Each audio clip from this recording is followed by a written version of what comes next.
Hello friends, welcome to my YouTube channel. आप सभी का स्वागत है हमारे इस यूट्यूब चैनल पर। आज रीजनिंग का एक चैप्टर आपको लेकर के आया हूँ। रीजनिंग में आपको यहाँ पर जो इम्पोर्टेंट पॉइंट है, चैप्टर है, उसको आज पढ़ा रहा हूँ। वो है डायरेक्शन टेस्ट। डायरेक्शन टेस्ट यानी दिशा का ज्ञान होना, दिशा का ज्ञान। तो ध्यान रखें, दिशा का ज्ञान में आपको कुछ इंपॉर्टेंट पॉइंट से पहले जानना है, उसके बाद ही आप इसको बना सकेंगे। तो जैसे हम लोग इसमें देखते हैं कि इस क्रॉस पर इसको कहेंगे पूरब, इसके सामने वाला हो जाएगा पश्चिम, ऊपर हो जाएगा उत्तर, ये हो जाएगा दक्षिण। याद रखिएगा, इसके अलावा उल्टा नहीं कीजिएगा, नहीं तो आंसर गलत हो सकता है। तो जो उत्तर और पूरब के बीच का भाग होता है उसको कहते हैं उत्तर पूर्व, और उत्तर और पश्चिम के बीच का भाग को कहेंगे उत्तर पश्चिम। दक्षिण और पश्चिम के बीच के भाग को कहेंगे दक्षिण पश्चिम। पूरब और दक्षिण के भाग को कहेंगे दक्षिण पूर्व। आप लोगों को के मन में यह सवाल उठ रहा होगा कि यहाँ पर उत्तर को ही और दक्षिण को ही हम लोग मुख्यतः क्यों मानकर चल रहे हैं। क्योंकि जब हम लोग कभी किसी मैग्नेटिक ये को देखते हैं तो भी हम लोग नॉर्थ पोल और साउथ पोल को ही हम लोग कंसिडर करते हैं। इसका मतलब उत्तर और दक्षिण भाग को ही हम लोग कंसिडर करते हैं। यहाँ भी हम लोग उसी भाग को ही कंसिडर करेंगे। इसके साथ साथ आपको यहाँ जानने वाली लायक जो चीज़ें हैं वो है दाएं और बाएं।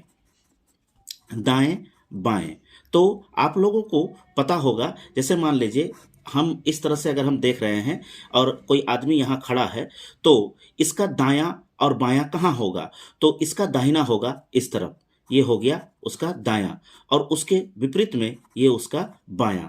तो ये ध्यान रखिएगा। और आप लोग अपने जिस हाथ से खाना खाते हैं वो हो गए आपका दाहिना। कोई लेफ्टी भी होते हैं तो उसके लिए वो अपवाद हो गया। जो जनरली हम लोग दाहिने हाथ से खाना खाते हैं और या लिखते हैं, और बाएं हाथ से हम लोग बाकी कार्य करते हैं।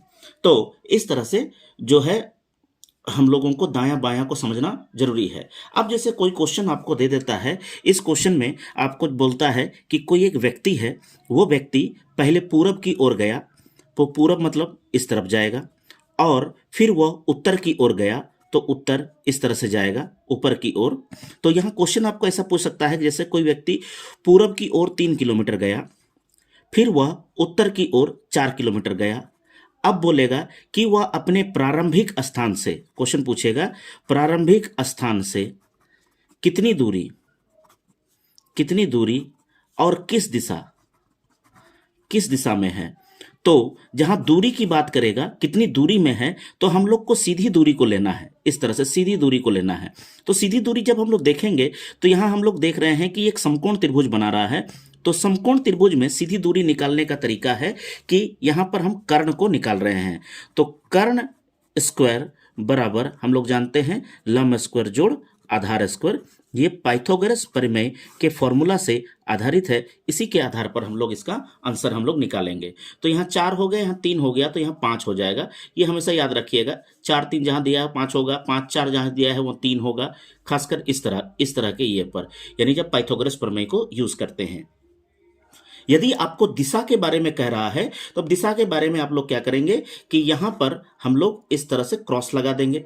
यहां पर प्रारंभिक स्थान, यहां से शुरू किया था ना, तो यहां से प्रारंभिक स्थान पर क्रॉस लगाएंगे। अब वो किस दिशा की ओर जा रहा है, ऐसे है, तो ये कौन सा दिशा हो गया। तो प्रारंभिक स्थान से अगर हम दिशा देखेंगे तो ये हो गया उत्तर, ये हो गया पूरब, और बीच से कट रहा है, इसका मतलब आंसर हो जाएगा उत्तर पूर्व। और दूरी कितना हो जाएगा, तो 5 किलोमीटर।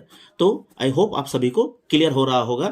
इसी प्रकार के क्वेश्चन आपको जो है एग्जाम में पूछे जाते हैं। तो आइए बढ़ते हैं क्वेश्चंस की ओर, जो आपके एग्जाम में किस टाइप के पूछे जाते हैं वो मैं बता रहा हूं।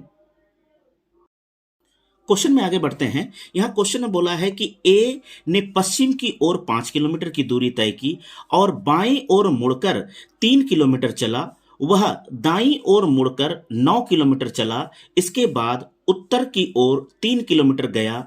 वह प्रारंभिक स्थान से कितनी दूरी पर है। यहाँ दूरी के बारे में पूछा है, तो जैसा जैसा वो जा रहा है उस तरह से हम लोग करते चले जाएंगे।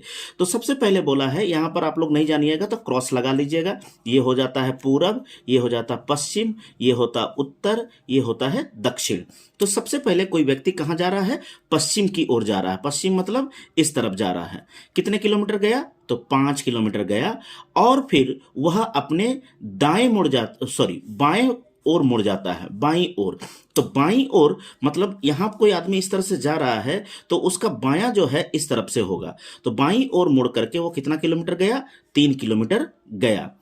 पुनः वह दाईं ओर मुड़कर, अब देखो कि इस तरह से कोई आदमी यहां पर अगर खड़ा है, यहां पर, तो यहां से वो अगर देखता है और बोलता है कि हम दाईं ओर मुड़ रहे हैं, तो इस तरह से मुड़ रहा है। वो दाईं ओर मुड़ करके वह कितनी किलोमीटर गया? 9 किलोमीटर। तो 9 थोड़ा सा है बड़ा, इसलिए 9 किलोमीटर हम बड़ा कर दिए। इसके बाद वह उत्तर की ओर 3 किलोमीटर गया। उत्तर की ओर मतलब ऊपर उत्तर होता है, तो उत्तर की ओर 3 किलोमीटर गया। इसका मतलब है कि ये और ये दोनों बराबर हो जाएगा, क्योंकि ये भी 3 है, ये भी 3 है। अब वो अपने प्रारंभिक स्थान से, ये हो गया प्रारंभिक स्थान, यहां से शुरू किया था प्रारंभिक स्थान से। यहां से वह कितनी दूरी पर है? तो ये अगर dot dot dot dot dot dot हम लोग लगा देंगे, सीधी दूरी हमेशा हम लोग करेंगे, तो ये 9 है, तो ये भी 9 हो जाएगा। इसका मतलब है इसका आंसर कितना होगा? 9 किलोमीटर। अगर ये पूछता कि प्रारंभिक स्थान से वो किस दिशा में है, तो यहां से हम लोग क्रॉस करते, और ये कौन सा दिशा हो गया? पश्चिम दिशा हो गया। अगर दिशा पूछता तो पश्चिम होता, और अगर आपको दूरी पूछा है तो 9 किलोमीटर होगा। आई होप आप सभी को क्लियर हो रहा होगा। अगला क्वेश्चन आगे बढ़ते हैं। अगला क्वेश्चन में आपको दिया हुआ है कि यहां सोनी कोई लड़की है, वो 12 किलोमीटर पश्चिम की ओर, फिर 3 किलोमीटर दक्षिण की ओर। तो जैसा बोला है वैसा करते चले जाइए। तो सबसे पहले 12 किलोमीटर वो पश्चिम की ओर 12 किलोमीटर, फिर वह दक्षिण की ओर, दक्षिण मतलब नीचे की ओर, वो 3 किलोमीटर कर दिए। फिर वह 8 किलोमीटर पूरब की ओर मतलब इधर 8 किलोमीटर कर दिए। ये 12 थोड़ा सा बड़ा रख दो, तो 8 किलोमीटर ये हो गया। अब ये वह अपने प्रारंभिक स्थान से किस दिशा में है ये पूछ रहा है। प्रारंभिक स्थान तो ये था, प्रारंभिक स्थान, तो यहां से अगर हम दिशा पता करेंगे तो ये हो गया आपका पश्चिम, ये हो गया दक्षिण। तो यहां पर है इस जगह पर, तो ये हो जाएगा आपका दक्षिण पश्चिम। तो आंसर हो जाएगा आपका क्या? दक्षिण पश्चिम। तो आप सभी को क्लियर हो रहा होगा। अगला क्वेश्चन, ये भी बहुत इंपॉर्टेंट क्वेश्चन है, एग्जाम में पूछता है कि यदि पूरब को दक्षिण पूर्व को पूरब कहा जाए, उत्तर पश्चिम को पश्चिम कहा जाए, दक्षिण पश्चिम को दक्षिण कहा जाए, और आगे भी परिवर्तन का यही क्रम जारी रहे, तो उत्तर को क्या कहेंगे? तो जैसा बोला है वैसा डायरेक्शन पहले आप बना लीजिए। यहां पर इसको हम पूरब कह रहे हैं, ये तो एक्चुअल में हम लोग जानते हैं, ये पश्चिम एक्चुअल में जानते हैं, ये उत्तर जानते हैं, ये दक्षिण जानते हैं। तो हमको बोल रहा है कि दक्षिण पूर्व को पूरब कहा गया है। दक्षिण पूर्व मतलब ये वाला, इसको क्या कह रहे हैं? पूरब कह रहे हैं। और उत्तर पश्चिम को पश्चिम कह रहे हैं। उत्तर पश्चिम को हम क्या कह रहे हैं? पश्चिम कह रहे हैं, ये पश्चिम हो गया। दक्षिण पश्चिम को दक्षिण कह रहे हैं, दक्षिण पश्चिम को दक्षिण कह रहे हैं। तो देखिए, पूरब हो गया, पश्चिम हो गया, दक्षिण हो गया, तो ये हो जाएगा उत्तर। आगे भी क्रम वही जारी है। तो उत्तर को क्या कहेंगे? हम उत्तर को मतलब अपना जो उत्तर है उसको क्या कहेंगे? उसको कहेंगे उत्तर पश्चिम। तो आंसर हो जाएगा उत्तर पश्चिम। यह ध्यान रखिएगा, हमारा जो मेन उत्तर है उसके बारे में पूछ रहा है कि उत्तर को क्या कहेंगे, तो आंसर हो जाएगा उत्तर पश्चिम। आई होप आप सभी को क्लियर हो रहा होगा इस डायरेक्शन के क्वेश्चंस में। तो अभी मैंने जितने क्वेश्चंस आपको बताए हैं, टाइप्स जो बताए हैं, इस टाइप के क्वेश्चंस आपको पूछे जाते हैं। यदि आपके मन में भी कोई क्वेश्चन ऐसा है जो आपसे नहीं बन रहा है, तो आप कमेंट के जरिए हमें बता सकते हैं, मैं उसको सॉल्व करने का प्रयास करूंगा। तो इस तरह से आप सभी से एक ही रिक्वेस्ट है कि हमारे चैनल से जुड़े रहें, लाइक करें, सब्सक्राइब करें और शेयर अवश्य करें, ताकि बाकी बच्चे भी आपके माध्यम से सीख पाएं। तो आज के लिए इतना ही। बहुत बहुत धन्यवाद आप सभी का।